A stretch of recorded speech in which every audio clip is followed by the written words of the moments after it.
नमस्कार। अपना अगला टॉपिक है टेंस। इससे पहले हम सेंटेंस और एलिमेंट्स ऑफ सेंटेंस पढ़ चुके हैं। उनमें यदि आप लोगों को किसी प्रकार की कोई समस्या आई हो, किसी प्रकार का समझ में ना आ रहा हो, कोई भ्रम हो, तो आप जो है कमेंट के माध्यम से हमें पूछ सकते हैं। दोबारा से वो चीज़ स्पष्ट कर दी जाएगी अगली क्लासों में, या उसी समय कमेंट के माध्यम से आपको जवाब दे दिया जाएगा। अगला जो टॉपिक है वो टेंस है।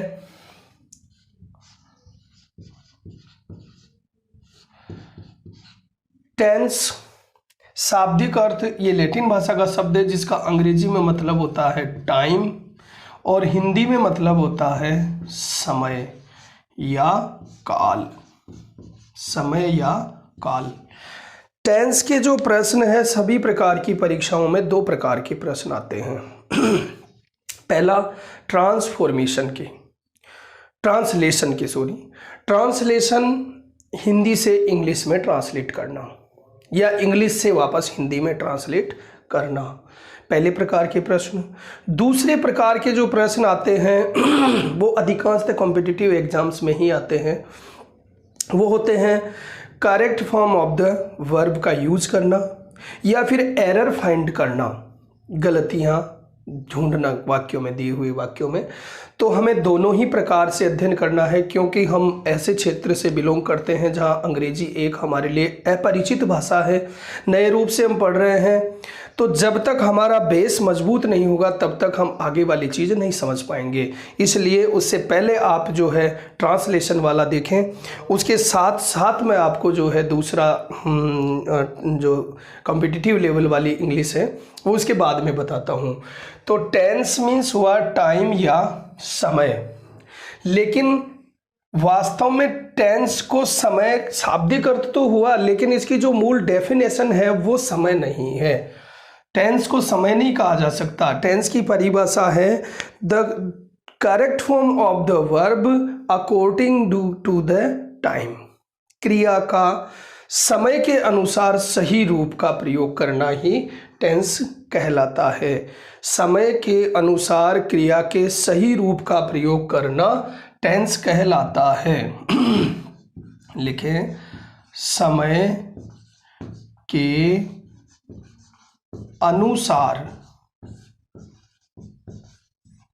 क्रिया के सही रूप का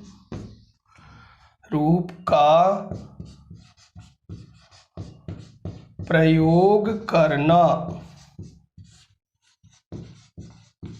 टेंस कहलाता है। क्रिया के रूप आप पढ़ चुके हैं। क्रिया के जो रूप है फाइनिट वर्ब के मैंने 4 रूप आपको बताए थे, present form, past form, present participle और पास्ट पार्टिसिपल। उन सही रूप का प्रयोग समय के अनुसार करना ही क्या कहलाएगा? टेंस।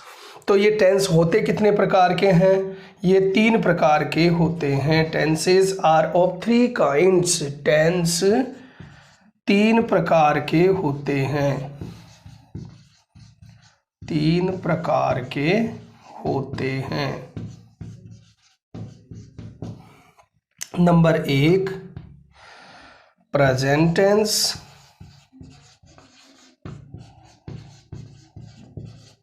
नंबर 2 पास्ट टेंस और नंबर 3 फ्यूचर टेंस।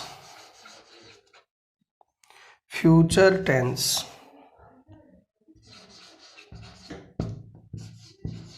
ये 3 प्रकार के टेंस होते हैं। क्रिया के समय के अनुसार क्रिया के रूप के अकॉर्डिंग इन्हें 4 भागों में, प्रत्येक को 4 भागों में बांटा गया है। पहला इंडेफिनिट, क्रिया के सही रूप के अनुसार इनको 4 भागों में बांटा गया। दूसरा कंटिन्यूअस, तीसरा परफेक्ट और चौथा परफेक्ट कंटिन्यूअस।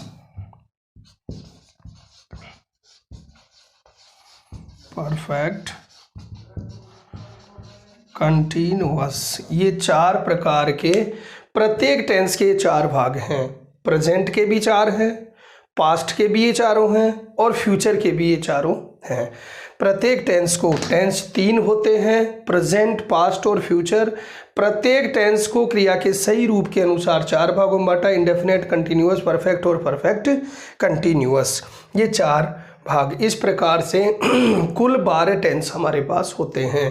कैसे? ये प्रेजेंट के भी 4 होंगे, पास्ट के भी 4 होंगे और फ्यूचर के भी 4 होंगे, इस तरह से। अब एक एक का हम अध्ययन करते हैं। आपको मैं एक चीज़ बता दूं, मैंने जब सेंटेंस आपको पढ़ाए थे तब बताया था कि टेंसों में हम 4 ही प्रकार के वाक्य बनाते हैं, जो मूल रूप से 2 प्रकार के थे, असर्टिव और इंटरोगेटिव। मैंने कहा था हर क्लास आगे वाली क्लास से जुड़ी हुई रहेगी। यदि वास्तव में आपको अंग्रेजी सीखना है, उसकी बारीकियां जाननी है, उसकी हर कमी को दूर करना है, तो आपको लगातार हमारे साथ जुड़े रहना है। निश्चित रूप से आप लोगों का बहुत फ़ायदा होगा यदि आप रेगुलर क्लास लेते हैं तो। संपूर्णता आना एक अलग बात है, लेकिन बहुत हद तक जो है कमी दूर हो जाएगी आप लोगों की, क्योंकि वीडियो के माध्यम से पूर्णता तो कैसे आ पाएगी? एक तो स्टूडेंट सामने बैठ कर के पढ़े, एक वीडियो के माध्यम से पढ़े, लेकिन फिर भी हम प्रयास करेंगे कि जहाँ तक हो सके एकदम डीपली आपको एक एक चीज़ गहराई से समझाएं। पहला देखें, प्रेजेंट इंडेफिनिट टेंस। चाहे आप इनमें से कोई सा भी टेंस पढ़ें, ये बात ध्यान रखें, प्रत्येक टेंस में हम 4 प्रकार के वाक्य बनाएंगे। Present indefinite tense. पहले हम ट्रांसलेशन के लिए इंग्लिश को पढ़ेंगे, टेंस को पढ़ेंगे। प्रेजेंट इंडेफिनिट टेंस, यदि मान लीजिए हम ट्रांसलेट करते हैं, वाक्य हमारे पास हिंदी का है, तो उसकी पहचान होगी उस वाक्य के अंत में ता है, ती है,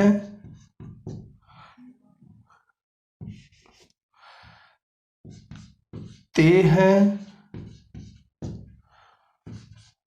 ता हूं, ती हूं।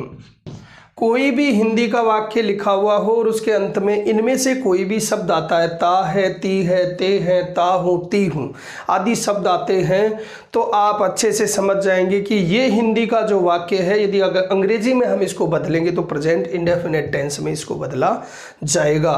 वाक्य हमारे पास 4 है, 4 वाक्यों में बदल सकते हैं।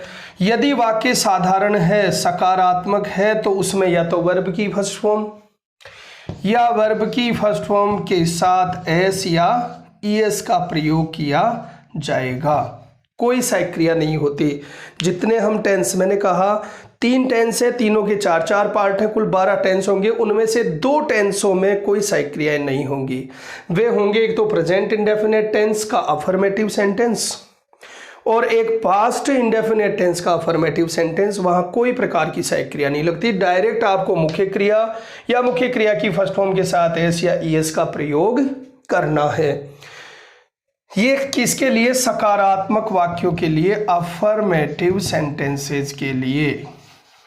अफर्मेटिव सेंटेंस, यदि वाक्य आपको इनको सकारात्मक वाक्य में, जिस हिंदी के वाक्य के अंत में ये शब्द आ रहे हैं, उनको यदि आपको अंग्रेजी में बदलना है और सकारात्मक वाक्य में बदलना है, तो जब भी इनको बदल रहे हैं तो आपको वर्ब की फर्स्ट फॉर्म या वर्ब की फर्स्ट फॉर्म के साथ एस या ईएस का प्रयोग करना है। अब आप देखेंगे कि मैंने केवल वर्ब बताई, बाकी और चीज़ें वाक्य में मौजूद हैं। हमने एलिमेंट्स ऑफ सेंटेंस पढ़ा, उसमें सब्जेक्ट आप जानते हैं 2 प्रकार के होते हैं, सिंगुलर और प्लूरल।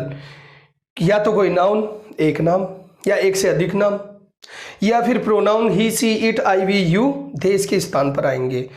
केवल वर्ब आपको आवश्यकता पड़ेगी, सब्जेक्ट है आपके पास। हेल्पिंग वर्ब इसमें कोई नहीं होती है, केवल या तो वर्ब की फर्स्ट फॉर्म लगाएंगे आप, या फिर वर्ब की फर्स्ट फॉर्म के साथ एस या ईएस का प्रयोग आपको करना है। जैसी क्रिया है ऑब्जेक्ट उसके अनुसार ऑटोमेटिक आ जाता है।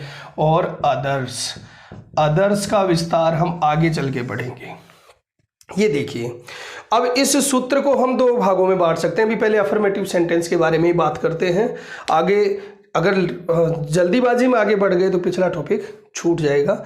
अब इसी में देखें, सब्जेक्ट हमारे पास 2 प्रकार के हैं। यदि हमारे पास सब्जेक्ट होते हैं ही, सी इट, या कोई अकेला नाम, इनमें से कोई सब्जेक्ट होता है तो हम हमेशा उसके साथ यूज करेंगे वर्ब की फर्स्ट फॉर्म के साथ एस या ईएस, ऑब्जेक्ट एंड अदर्स।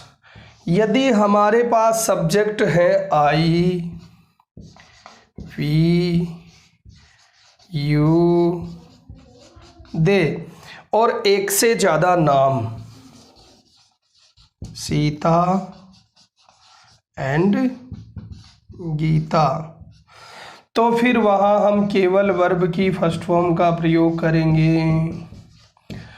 अब आपके अंतर में एक प्रश्न उठ सकता है कि इनके साथ वर्ब के साथ एस एस क्यों लगा और इनके साथ केवल वर्ब की फर्स्ट फॉर्म का प्रयोग क्यों होता है। देखिए, अंग्रेजी की जितनी भी क्रियाएं होती हैं वो मूल रूप से बहुवचन में होती हैं, प्लूरल फॉर्म में होती हैं। जितनी भी अंग्रेजी की क्रियाएं होती हैं वो मूल रूप से प्लूरल फॉर्म में होती हैं। और जो सब्जेक्ट यदि प्लूरल है तो हमें वर्ब भी प्लूरल यूज करनी पड़ेगी। यदि वाक्य हमारा बहुवचन है तो क्रिया बहुवचन, वाक्य यदि एक वचन है तो क्रिया को एक वचन बनाना पड़ेगा।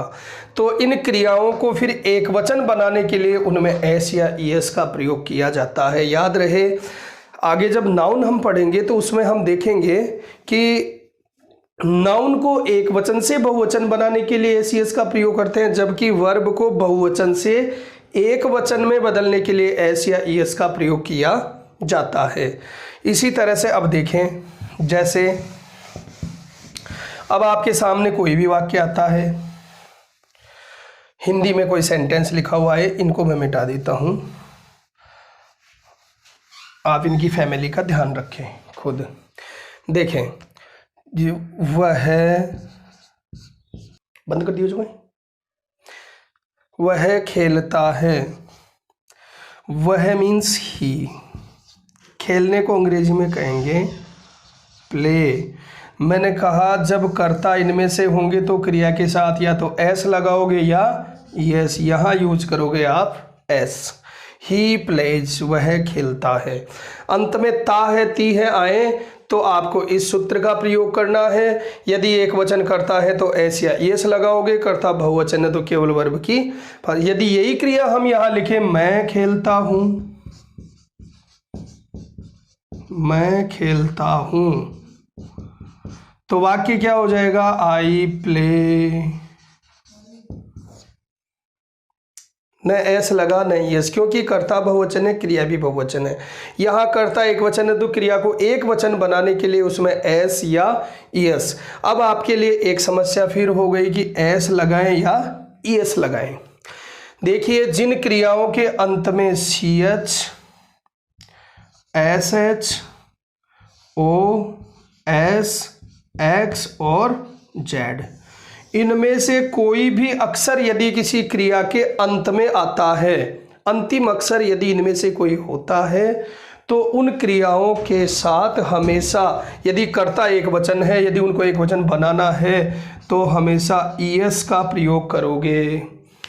जिन क्रियाओं के अंत में सी एच, एस एच, ओ, एस, एक्स और जेड आदि अक्षर आते हैं, यदि उन्हें एक वचन में बनाया जाए तो उनके साथ एस का प्रयोग करते हैं, बाकी सभी क्रियाओं के साथ एस का प्रयोग किया जाता है। जैसे वह जाती है, तो वह जाती है मतलब सी, और जाने को कहेंगे अंग्रेजी में गो।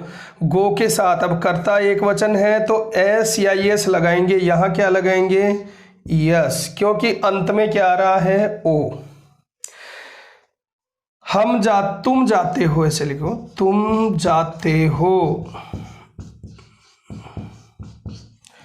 तुम को कहते हैं यू, और जाने को कहते हैं गो। इसके साथ न एस लगाएंगे और न ही यस। जब कर्ता बहुवचन है तो केवल मुख्य क्रिया की फर्स्ट फॉर्म यूज करनी है। जब कर्ता एक वचन है तो उसके साथ एस या ईएस यूज करना है। क्योंकि क्रिया को एक वचन बनाने के लिए एस यू एस का प्रयोग किया जाता है, कर्ता एक वचन है इसलिए क्रिया भी एक वचन होनी चाहिए। जिन क्रियाओं के अंत में इनमें से कोई अक्षर है उसके साथ ही एस, जिन क्रियाओं के अंत में इनमें से कोई अक्षर नहीं है उनके साथ केवल एस का प्रयोग किया जाता है। अब मैंने आप लोगों को बताया था कि आप 5 क्रियाएं लिखेंगे, सब्जेक्ट आपके पास में ऑलरेडी है, 5 क्रियाएं लिखेंगे और इस सूत्र के अनुसार यदि आप अभ्यास करते हैं तो मैं निश्चित रूप से गारंटी देता हूं आपको अंग्रेजी सीखने से रोकने वाला कोई भी नहीं है। 5 क्रियाओं का अभ्यास इन क्रियाओं के साथ दोनों प्रकार के सब्जेक्ट के साथ करें। ये तो हुआ सकारात्मक वाक्य, ये हुआ सकारात्मक वाक्य। अगर आप ऐसा करते हैं तो स्पोकन इंग्लिश के लिए भी आपको अलग से कुछ करने की आवश्यकता नहीं है, क्योंकि हमारे डेली यूजेस की आप वर्ब लिखते हैं तो आप डेली यूजेस के लिए इंग्लिश भी बोल सकते हैं।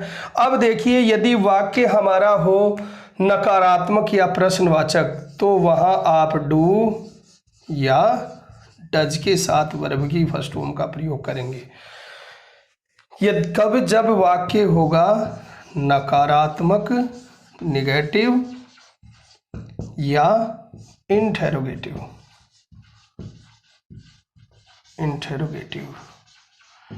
यदि वाक्य प्रश्नवाचक या नकारात्मक होता है, नेगेटिव हो, इंटेरोगेटिव हो या इंटेरोगेटिव नेगेटिव, 3 वाक्य बच गए। केवल सकारात्मक वाक्यों में सहायक क्रिया नहीं लगेगी, इसका यूज करना है। नकारात्मक प्रश्नवाचक और प्रश्नवाचक नकारात्मक तीनों वाक्यों में डू डज के साथ वर्ब की फर्स्ट फॉर्म का प्रयोग किया जाता है। तो देखें कहाँ पर, अब हमारे पास 2 प्रकार के कर्ता है सब्जेक्ट। इसका पहले सिंपल सूत्र बनाएं। सब्जेक्ट हेल्पिंग वर्ब के स्थान पर आएगा डू या डज, डू या डज। वाक्य नकारात्मक बनाना है, मैंने आपको शुरू में वाक्य पढ़ाते समय बताया था। तो मुख्य क्रिया के पहले आप नोट लगाएं, फिर मैन वर्ब की first form object and others. Object हमेशा क्रिया के साथ रहता है, जैसो क्रिया का फल होता है, परिणाम होता है, वही क्या होता है, ऑब्जेक्ट। देखें, अब सब्जेक्ट हमारे पास 2 प्रकार के हैं। एक तो है ही, सी, इट और कोई अकेला नाम, और दूसरा है आई, वी, यू, दे और एक से ज़्यादा नाम, राम एंड श्याम। पोज करो। 2 प्रकार के हमारे पास सब्जेक्ट हैं, एक वचन और बहुवचन। यदि सब्जेक्ट इनमें से कोई होंगे तो आप प्रयोग करोगे डज, नॉट, वर्ब की first form, object and others. यदि सब्जेक्ट इनमें से कोई है तो आप प्रयोग करोगे डू, नॉट, वर्ब की first form, object and others. ये लीजिए, क्रिया यदि आपके पास है तो सब कुछ आपके पास लिखा हुआ है। ये आपके पास ऑलरेडी सब्जेक्ट है, ये आपके पास हेल्पिंग वर्ब है और केवल मेन वर्ब आपको लानी है। जैसी वर्ब हो गया वैसा ऑब्जेक्ट। मैंने आपको बताया था अंग्रेजी वर्ब ओरिएंटेड लैंग्वेज है। यदि क्रिया है तो वाक्य अपने आप बना हुआ है। जैसे मान लीजिए वर्ब हो गई आपकी ask, she does not ask, बस इतना ही, फुल स्टॉप कर दें बोले। वह नहीं पूछती है, क्या नहीं पूछती है, ऑब्जेक्ट आप लिख सकते हैं ए क्वेश्चन, फुल स्टॉप। इस तरह से जैसे वर्ब है, जो भी आप वर्ब अन्य लेना चाहें, वी, नेगेटिव वाक्य बनाएं, वी तो do not awake eight 5 AM, हम 5 बजे नहीं उठते हैं। वर्ब हो गई अवेक, केवल ये सब था, आपको ये लाना पड़ा है, इसका ऑब्जेक्ट हो गया ये। इस तरह से आप 5 क्रियाएं लिखें, और या अन्य जितनी भी क्रियाएं लिखें आप पुरानी अपनी ग्रामर में देखें, पुस्तक में देखें, साथियों से पूछें, खुद याद करें और उन क्रियाओं को इन पर अप्लाई करें, इन सूत्रों पर। जितना अभ्यास करेंगे उतना ही कम है। अभ्यास बहुत ज़रूरी है, सीखना है तो अभ्यास करना ज़रूरी है। बिना अभ्यास के केवल आप लेक्चर सुन करके और सफल नहीं हो सकते। और अध्यापक केवल मार्गदर्शक होता है, रास्ता दिखाता है, उस पर चलना होता है स्टूडेंट को। इसलिए आप लोग इसका ध्यान रखें। ये हुए आपके नकारात्मक वाक्य। अब किसी भी वाक्य को यदि प्रश्नवाचक बनाना है तो आपको मैंने बताया था कि उसकी केवल सहायक क्रिया को आप सब्जेक्ट से पहले रख दीजिए, वाक्य बन जाएगा आपका प्रश्नवाचक। जिस भी वाक्य को, अब हमारे पास 2 प्रकार के सब्जेक्ट हैं। डज किन के साथ आता है आप जान चुके हैं। डज का प्रयोग आप करेंगे ही, सी, इट या कोई नाम उसके साथ, तो डज इनका सब्जेक्ट है आपके ही, सी, इट या कोई भी नाम, ये सब्जेक्ट है आपके।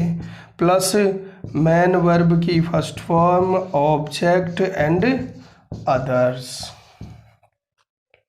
यदि आपका सब्जेक्ट है plural, I we you they, तो आप वाक्य को शुरू करेंगे डू सब्जेक्ट। ये सब्जेक्ट प्लूरल सब्जेक्ट है, बहुवचन कर्ता, मैंने आपको बहुत बार बता दिया। आई वी यू दे और एक से ज़्यादा नाम यदि आते हैं तो डू का प्रयोग आप करेंगे। और मैन वर्ब की first form, object and others. वाक्य के अंत में प्रश्नवाचक चिन्ह, जो वाक्य प्रश्नवाचक होंगे उनके अंत में प्रश्नवाचक चिन्ह, और जो सकारात्मक और नकारात्मक होंगे उनके अंत में फुल स्टॉप। तो इस तरह से आप जो वर्ब लिखेंगे इस सूत्र के साथ अप्लाई करें। बहुवचन करता होंगे तो इसके साथ, एक वचन करता होंगे तो इसके साथ। यदि इसको इंटेरोगेटिव निगेटिव बनाना है तो किसी भी वाक्य को यदि नकारात्मक बनाना है तो उसकी मुख्य क्रिया के पहले नोट का प्रयोग करें। केवल इंटेरोगेटिव बनाना है तो ये सूत्र आपके सामने है।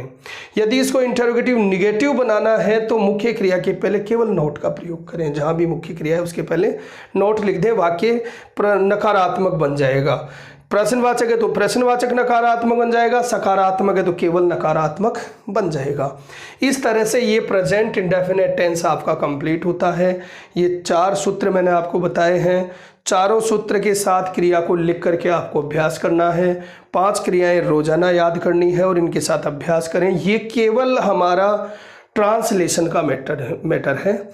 इसी से आपको सेंटेंस यदि बनाना आ गए तो फिर अगला टॉपिक हम इसका पढ़ेंगे कि कैसे correct form of the verb का यूज करें, कैसे एरर फाइंड करें। एरर फाइंड करना, वर्ब के सही उसका प्रयोग करना, रूप का प्रयोग करना, ये बहुत आगे की बात है। यदि ये हमें आता है पहले तब हम उस आगे के टॉपिक को पढ़ते हैं। तो मैं आशा करता हूँ ये क्लास आपको पसंद आई होगी।